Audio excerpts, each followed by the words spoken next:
If you copy a paragraph generated by Claude and paste it into a plain text file, how could anyone possibly prove an AI wrote it? The common intuition is that AI companies hide invisible characters or metadata in the text. But if you strip all the formatting, the text still looks perfectly normal. That's because Claude's fingerprint isn't attached to the text. It is woven directly into the mathematical choices of the words themselves.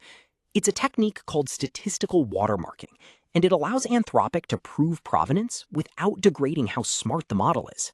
To hide a signal in text, the model needs options. Think about it. If I say the capital of France is, there is mathematically only one logical next word, Paris. This is a state of low entropy. If the model is forced to pick a different word just to embed a watermark, it sounds broken.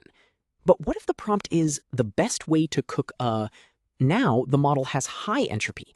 It could say steak, egg, or potato. All are perfectly valid.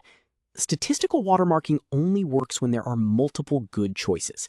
It hides the fingerprint by subtly biasing which of these equally good words wins. So how does Claude actually bias the choice? It doesn't just have a static list of favorite words. Instead, it uses a sliding context window. Before generating a new word, the system looks at the 5 words it just wrote. It takes those 5 words and combines them with a secret cryptographic key held only by Anthropic.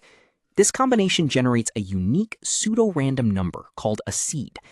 Because the seed depends on the previous 5 words, the bias is constantly changing. The same word will be treated differently depending on the exact sentence it's in. Once the seed is generated, Claude uses it to run a tournament. First, the model looks at the top, most probable next words. The seed assigns a secret binary score, called a G value, to every word in the vocabulary. It's just a 0 or a 1. Then, instead of automatically picking the word with the highest probability, the top words compete in a bracket. In each round, the word with the higher G value wins. Because the tournament only includes words that were already highly probable, the final winner is always a word that makes perfect sense. This is called non-distortionary tournament sampling.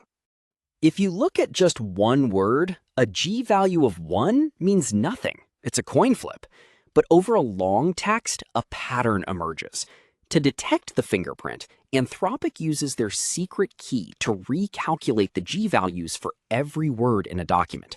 In normal human text, the winning words will have a random mix of 1s and 0s. But in Claude's text, because of the tournament, there will be a statistically impossible number of 1s. To be mathematically certain, the detector usually needs about 200 to 250 words.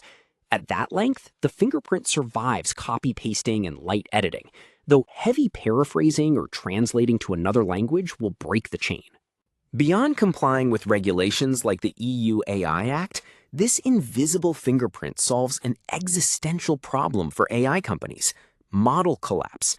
As the internet fills up with AI-generated text, future models risk training on synthetic data instead of human data.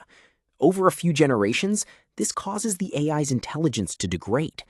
Because Claude's fingerprint is embedded in the math, future web crawlers equipped with the key can identify and filter out Claude's outputs before they enter the training data.